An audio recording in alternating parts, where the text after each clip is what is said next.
Okay, let's go. Hello, everyone, and thank you for joining today's webinar.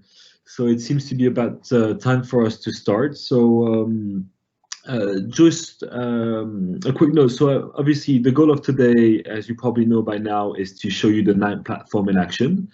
To do so, we'll be using some real estate data, a use case that I hope a lot of people can relate, either from a professional or at least from a personal context.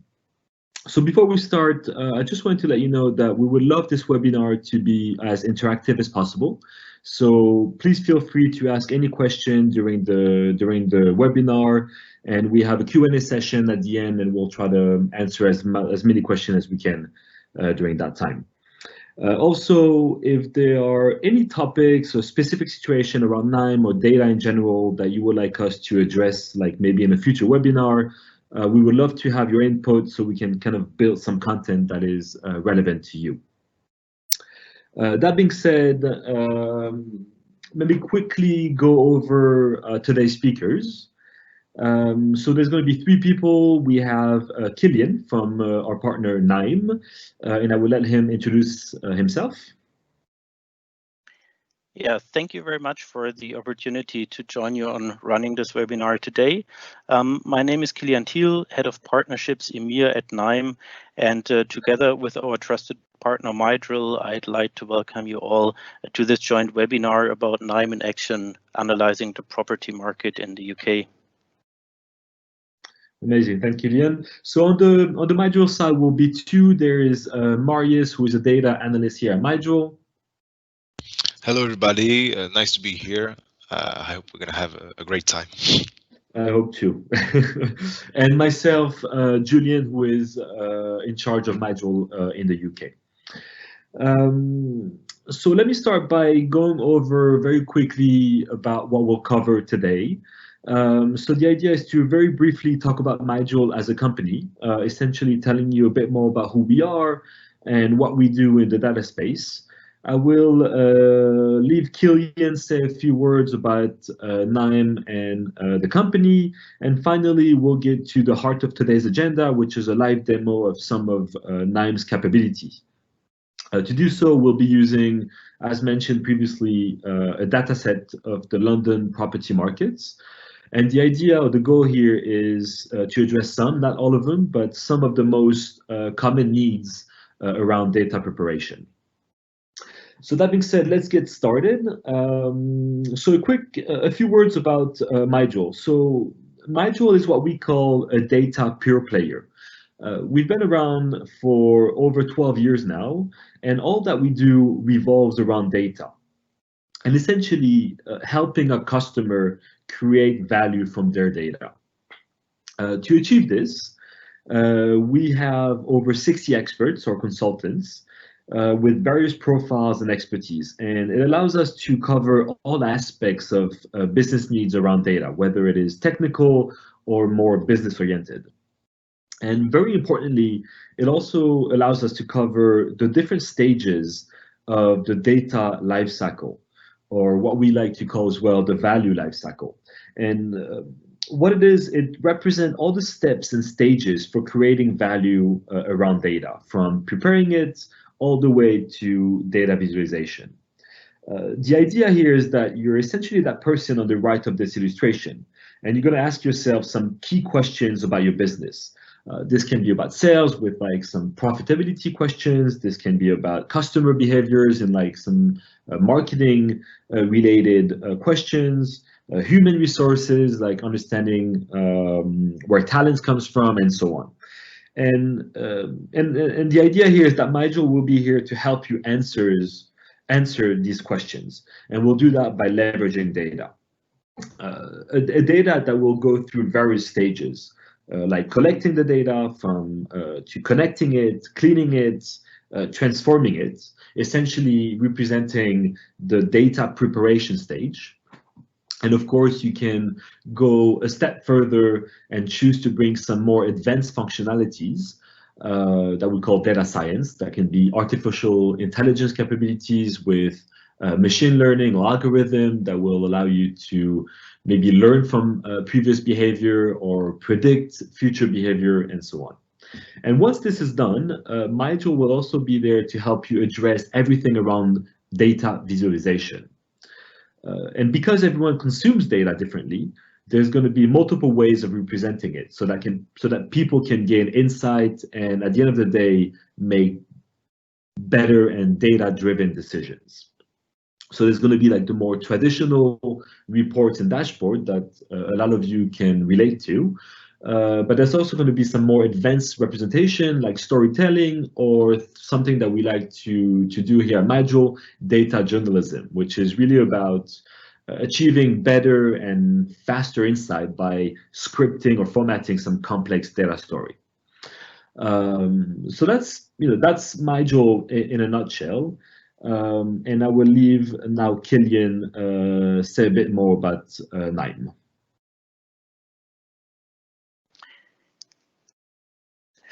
Well, the KNIME Analytics platform is a visual open source platform for creating advanced analytics and data science and also doing lots of data prep. It's easy and intuitive to use, and it integrates many other technologies seamlessly. And because of its visual nature, KNIME makes understanding the data and designing data science and data prep workflows accessible to everyone. Next slide, please.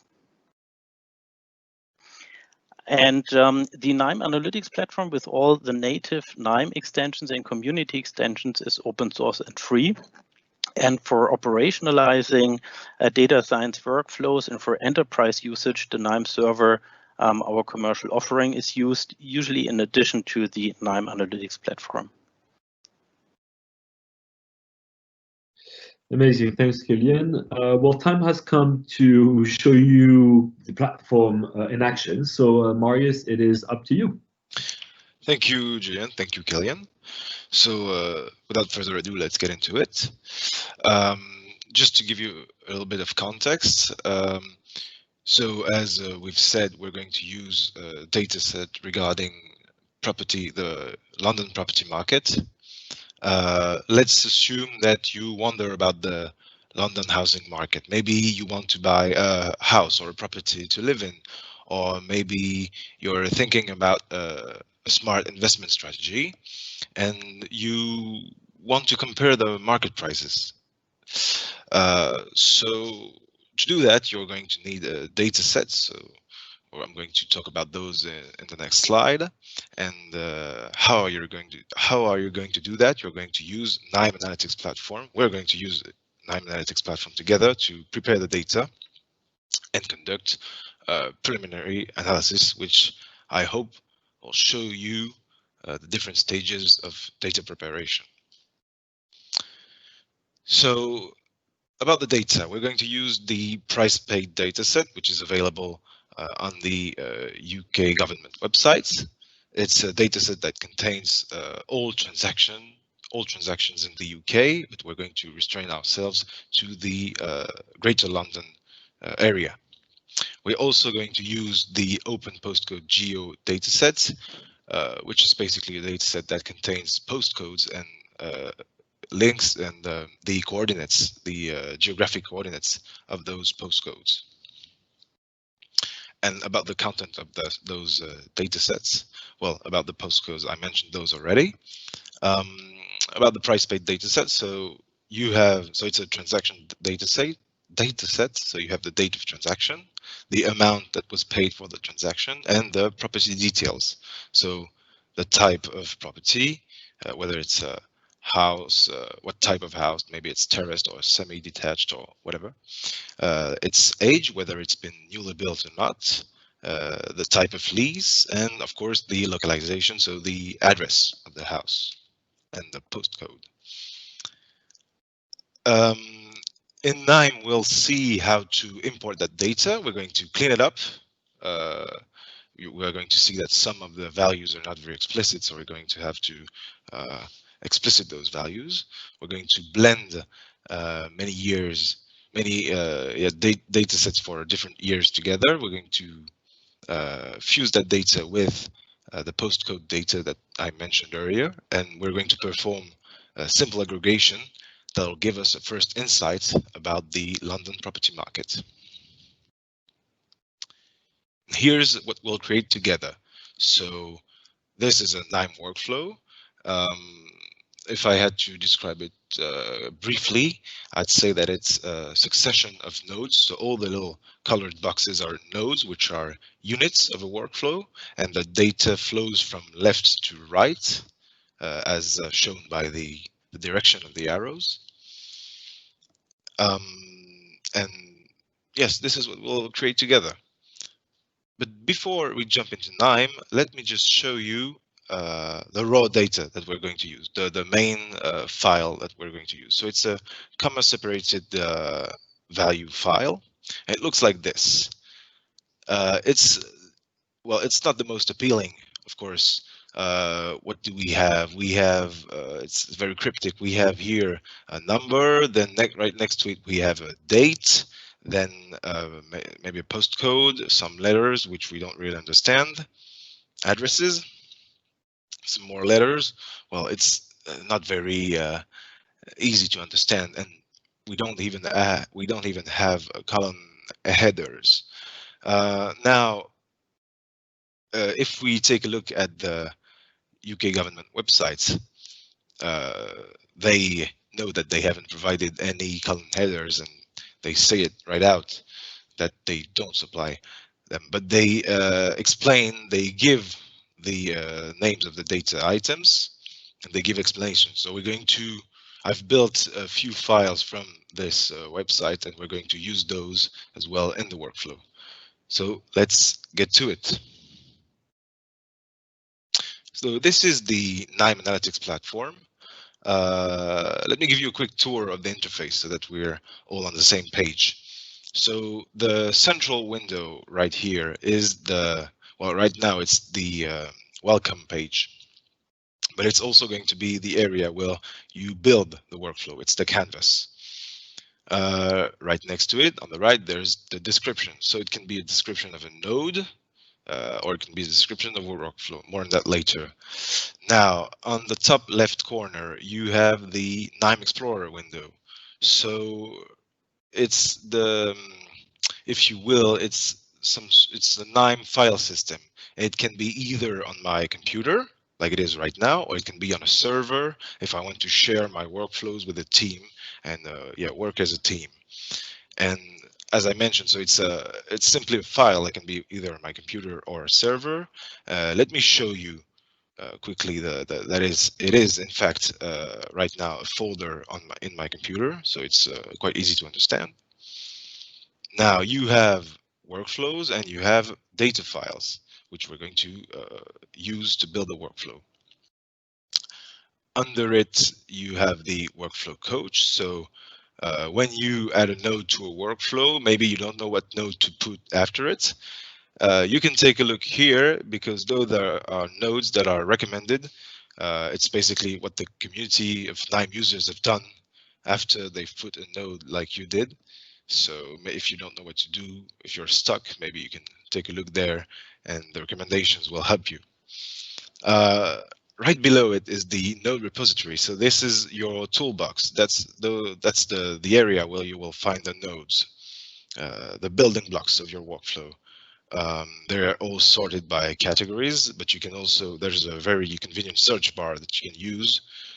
Let's say I want to look for a filtering node. I can just type in filter, and it's going to suggest all the nodes which contain filter in their name. So column filter, but also the row filter of all sorts. Below is the outline. So this is a way to navigate through a workflow. I'll show it. So I'll show what it does when I open the workflow. Right next to it is the console. So that's where we're going to find the warnings and the maybe error messages that will come during the operation of the workflow. Now let me open the Greater London Property Market workflow, which is a workflow that I've started building. Well, actually what I've done is, it's not a blank workflow. It's a workflow that contains already boxes that make it easier for us to understand what sort of operation will take place in the workflow. So those boxes right there are called workflow annotations, and it's really easy to add them to the workflow. You simply right-click on the canvas and you click on New Workflow Annotation. And then you can change the color, the width of the border, and the text in it. Since it's not very interesting to show the formatting of such annotations during the webinar, I've taken the liberty to do it up front. But we understand that it's a way to make the workflow tidier. So, well, now let's work on our data. So we've got the data in our KNIME Explorer window, and to import it and start working on it in the KNIME Analytics platform, it's very easy. You simply drag it and drop it into the workflow.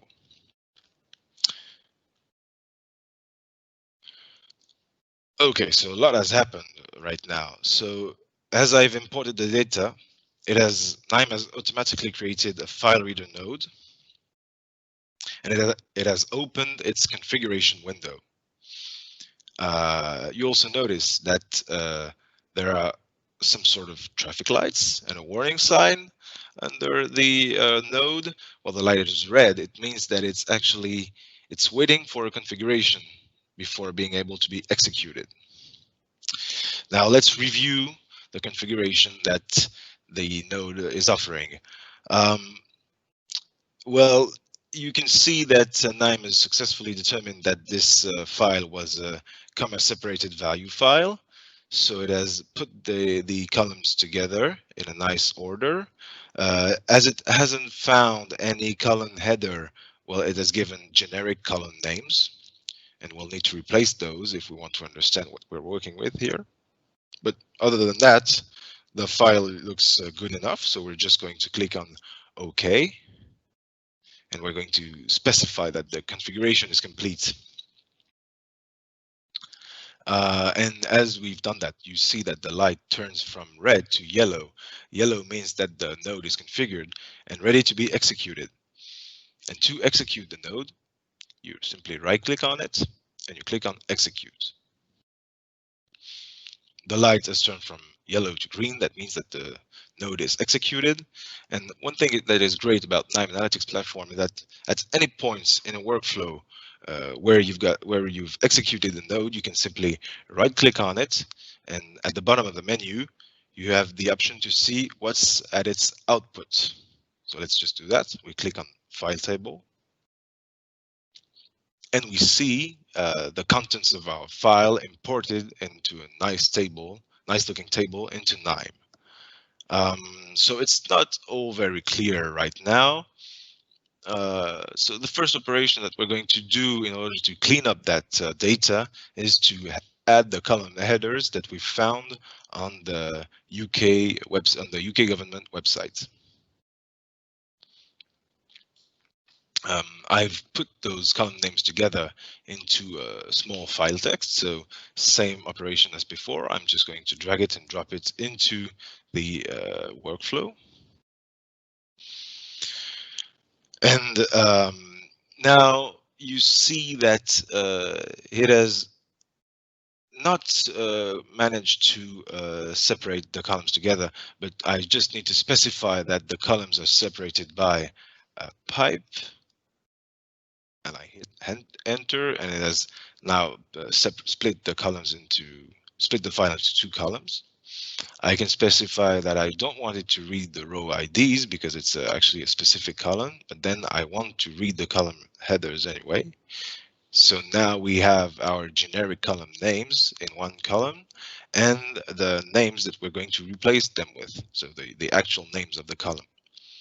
And now the file reader is configured, and we can click on OK. The light turns yellow, and we can execute it. Right-click, execute. Light turned green. We can take a look at the result. And it's simply what we've seen in the configuration window. Now, to replace the column headers, we're going to use a node that's called insert column header. So we're simply going to look for it.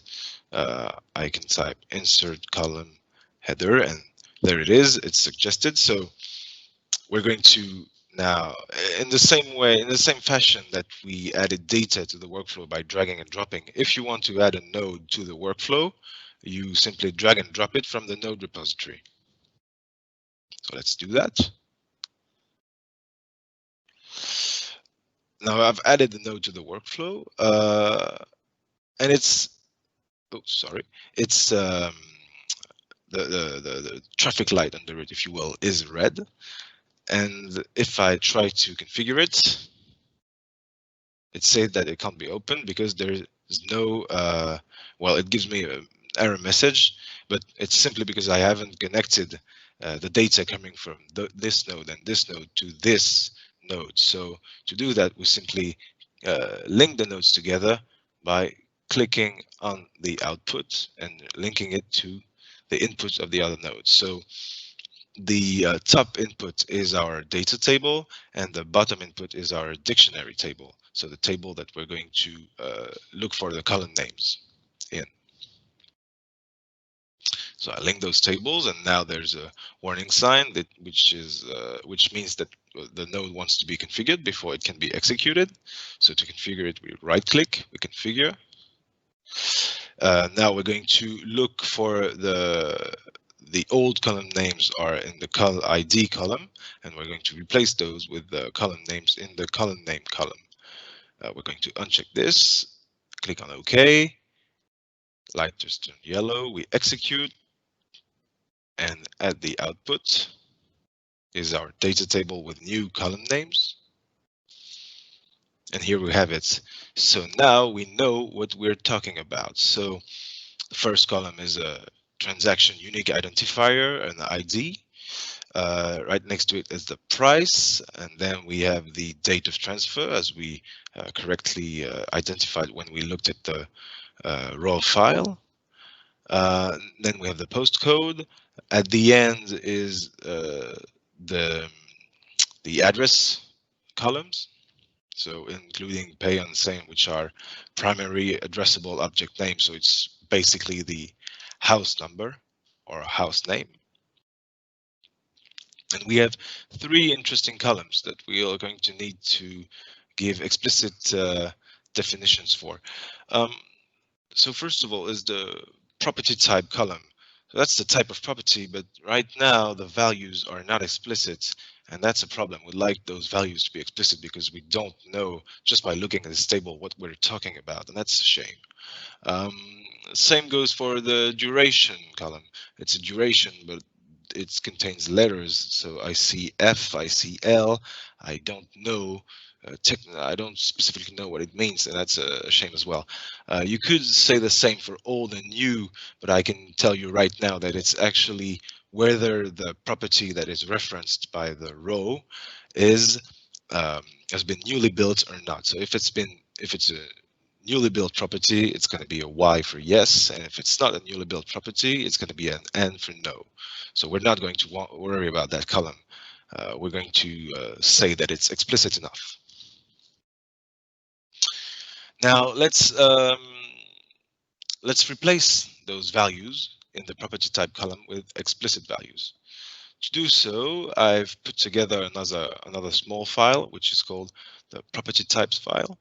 So let's just import it as we did the other two files. You see that it's simply the value of the column and the caption. So we're going to replace those values with the captions. And we simply need to specify that we need to read the column headers. Now it's nicely configured. We click on OK, and we execute the file. Execute the node, sorry. Take a look at the file table. And there we have the file table is nicely imported, and we can use it in the next node. Now the next node is going to be well, we want to replace values in a column, so let's simply type replacer maybe, and there we have it, a cell replacer. So we're dragging it and dropping it into the workflow. same as before, we need to connect the data. We need to make the data flow from one node to another. So at the top is the data table, and at the bottom is the dictionary table, like last time. So we link those together. We open the configuration window. Now, the target column is the column from the value. It's the name of the column, the values of which we're going to want to replace. So we're going to want to replace values from property type. We're going to we're going to look up those values in the value column and replace them with the caption column. Click on OK. It's configured. We can execute it. Now, one thing I want to draw your attention to before we take a look at the result is these little captions beneath the nodes. When you import a node, I think you've noticed that it automatically writes down this little caption with the number of the node. You can replace those captions by simply double-clicking on them and replace them maybe with a more explicit definition of what the node does, so that when you share your workflow with your colleagues, they don't have to manually open all the configuration windows to understand what's going on. They can simply read under each node and understand what it contains and what it does. So here in this file reader, we read the 2020 data. So I'm just going to type 2020 data. In this file reader, I read the column names, so I can just type column names. In this file reader, I read the property types, so I can just type that. Now, this node is explicit enough. The node does what its name suggests, so I can just simply remove that text. And for this cell replacer, I can say that I'm getting explicit property types out of it.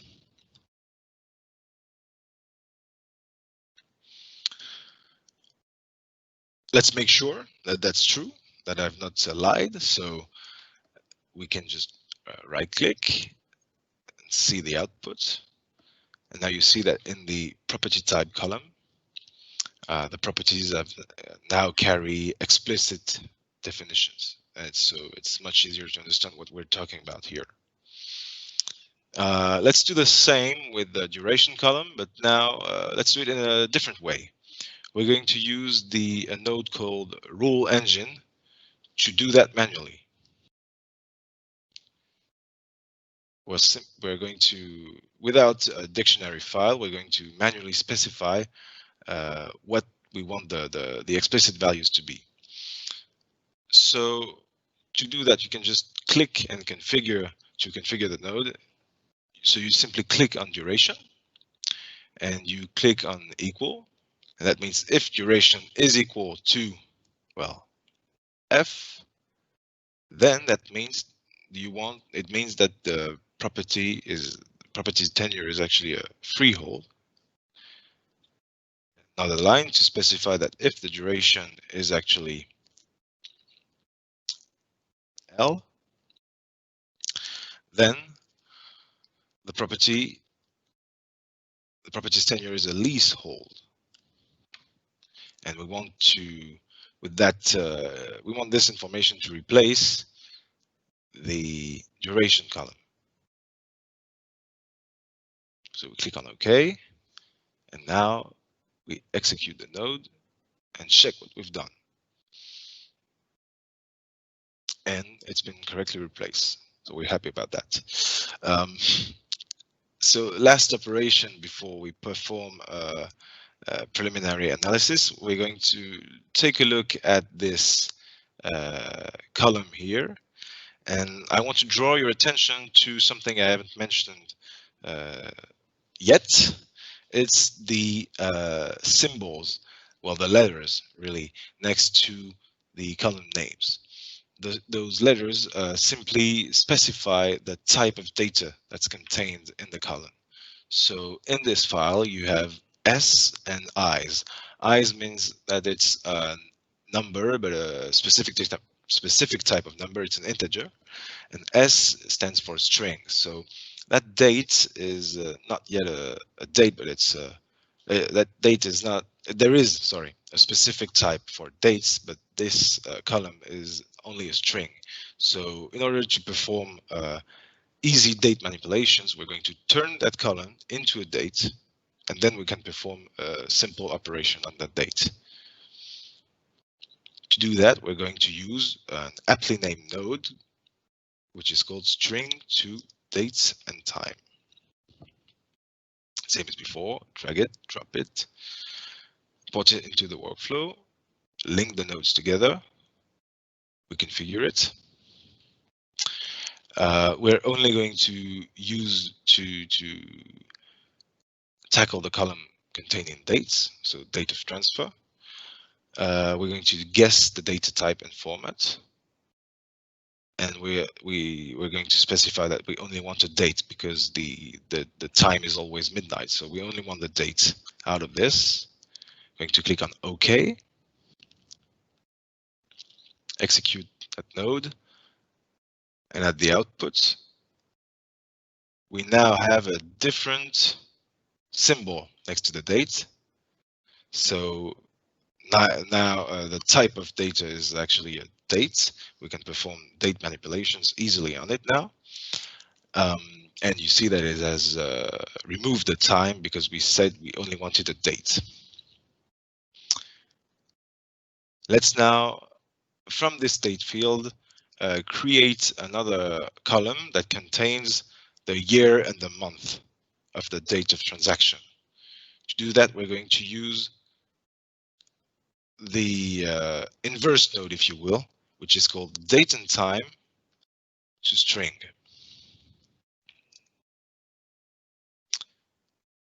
Let's put it in our analysis section. We link the nodes together as well. And we open the configuration window. And we're going to specify using this field here that we only want to keep the year and the month by simply removing what we don't want. And we're going to say that we want to add another column containing that information, and we're going to suffix that column with year and month. So let's see what we've done. So execute the node, take a look at the output. Now we move to the right to see the last column, and it contains the date of transfer, the year and month of the dates of transfer. So it's a 2020 file, and the data doesn't go further than April 2020, but it's going to be enough to show something that I think you all have in mind. Let's perform our first aggregation, the aggregation that's going to constitute the core of our analysis. To perform an aggregation, you need a node that's called group by. So you look for it, pick it up, import it into the workflow. You link the nodes together as well, and you open the configuration window. So I think now you understand the development process of a workflow. It's always the same steps that you take. So we're going to aggregate our data along this last column that we've created. So we're going to perform analysis along year and month of transaction. So you say that we say in this window that we want to group by year and month of the date of transfer. And we're going to specify what we want to aggregate in the manual aggregation tab. Now, for this first analysis, we want to get an idea of the volume of transactions. So we want to have the number of transactions and the amount of money in total that it carried. So to count the transactions, we can simply count the unique identifiers. So you select the column, you add it, and you change the aggregation method by clicking in the aggregation area. And you look for the count method. So it's going to give us, it's going to count for each year and month the number of transaction unique identifiers, so the number of transactions really. Now, if you want to have the sum of prices, you click on the price, you add it, and you choose as an aggregation not the mean, but the sum of prices. Then you click on OK, and let's try to execute the node. Okay, so interesting. It has turned green, so it's executed, but there's also a warning, and the warning is explicited in the console. So it has skipped some groups because the sum exceeded the maximum int values, and there's what we need to do to fix that. We need to convert column to long. All right, let's take a look at the result maybe.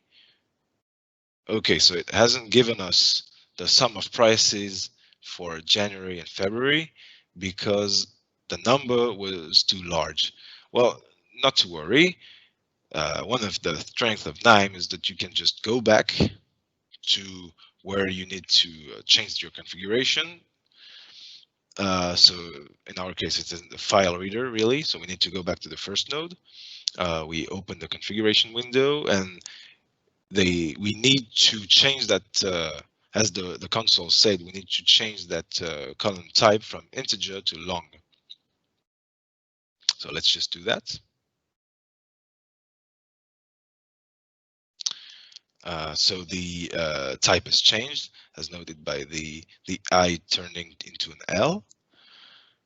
We click on OK, and now we see that we've reset the nodes that were that are downstream of this file reader node, but we haven't reset the nodes that aren't downstream. That's another strength of KNIME. It's that it only resets the nodes that are downstream of the reconfigured node. And if you want to execute the workflow again, you can, well, go back to the step right before the group by, and group by step, execute the workflow. So it says executed properly. Now there's a warning because, of course, the type of the column has changed. So we just need to reconfigure that. Right there, this line doesn't exist. Well, this price column doesn't exist anymore because it's not an integer. It's now a long number. So you simply remove it and add it again. And we mean to take the sum. And we can execute and take a look at those 4 data points that we have. So let me give you, so it's large numbers for the sum of prices.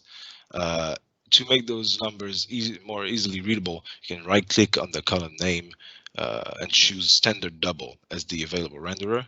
And it displays commas as 1000 separator, so that makes it easier to read. So we have 4 interesting data points right here. There were close to 7,000 transactions in January, totaling over £5 billion. A little less than, a little fewer than 5,000 in February, for a little less than £4 billion. Sorry. And in March and in April, the number sharply fell, and well, the sum of prices as well. And we don't need to wonder too much about what caused this. It's of course the coronavirus crisis. So that's a first analysis, first insight that we could get from those 4 data points. Let me show you the completed workflow to speed this webinar up. So it's basically the same core. So we have here what we've built together in this section. We've added a few elements. So first of all, we've added 2018 and 2019 data, and we've fused those data. We've fused the data with the 2020 data using a concatenate node. So out of this node is basically a file that contains 3 years worth of data. but it's the same as before. We've also added the postcode coordinates data, and we've cleaned it up somewhat. And let me show you what it contains. At the end, it's simply, as I mentioned in the introduction, a postcode with its geographic coordinates. And we've blended that data with our main file using a joiner node. And so we've joined along the postcodes, and out of that joiner node comes, well, our main data with the latitude and longitude of the postcode that is referenced by the data. Now we've added as well some views, most notably a line plot. So we at the output of our group by, we now have some more lines, and it's not so easy to read. So we can use KNIME capability to make quick views to take a look at the tendencies of the data. Now we see that the market has been quite constant over the last couple of years. So there's a spike here that we would need to investigate further. Maybe it's a statistical artifact. Maybe it's there's an actual reason explaining the spike. And we see the effects of the coronavirus crisis with the market simply crashing in 2020. We also have output nodes. Now, I want to, I'd like, before I finish, to, go back to what maybe Kilian said and what Julien said. So Kilian mentioned seamless integration of different technologies in KNIME, and you see here that, well, I can output comma separated value file, but I can also output an hyper file, which is the file that another software called Tableau uses as its input. I think most of you know Tableau. Tableau is the data visualization software that we use here at Midroll, and I can't resist, showing you what we would do with the output of the workflow. So it's some sort of, maybe I'm overstepping here, Julien, but it's what we would do in the next webinar. So let me just go to my desktop and open this file that we've just generated with KNIME. And let me show you really quickly, what we could do with it in Tableau. So we have here our data that we just generated. We all remember it. If I take the latitude and longitude, I can make a map. Now I simply need to make a few adjustments, and it's all going to come together. So we here have London, the London postcodes. I can just zoom in on that area. Let me just reposition. And quickly you see that in a few clicks, I'm going to make something quite nice without too much work. So let's color the data by property type, maybe. Let's reduce the size of those dots. Yes, and let's change this map back. Let's put in the streets.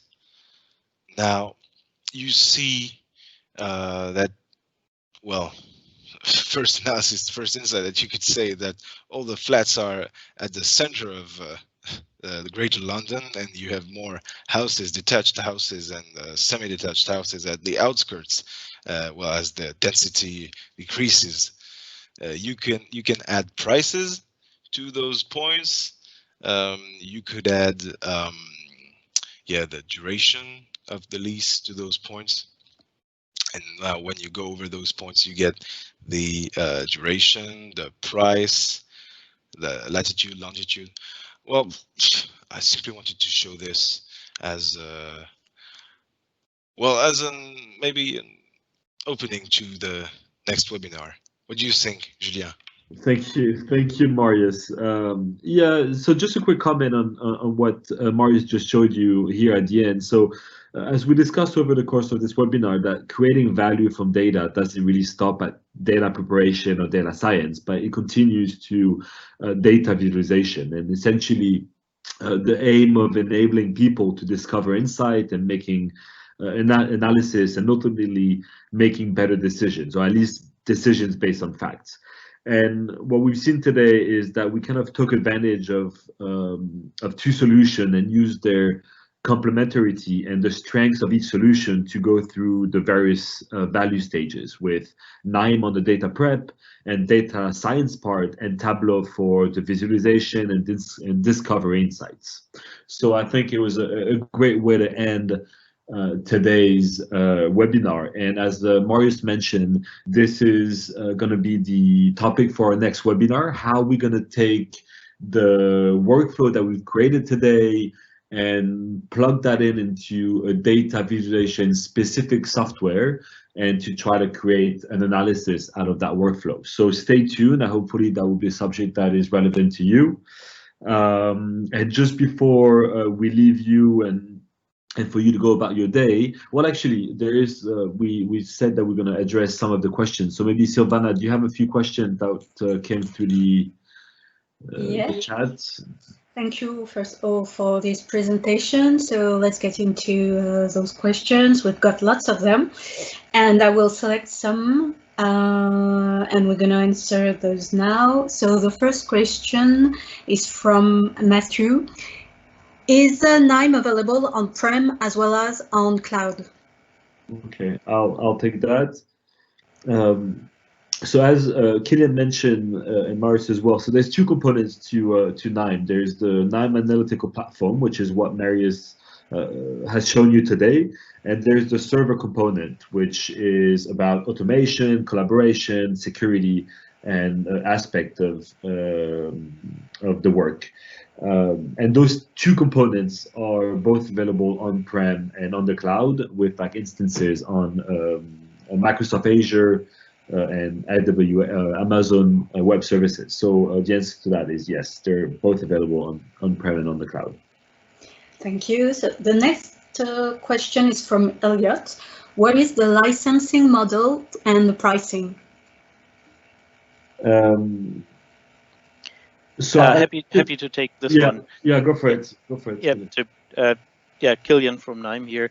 Well, the licensing model for the KNIME analytics platform, what we've seen so far, is easy. It's free and open source.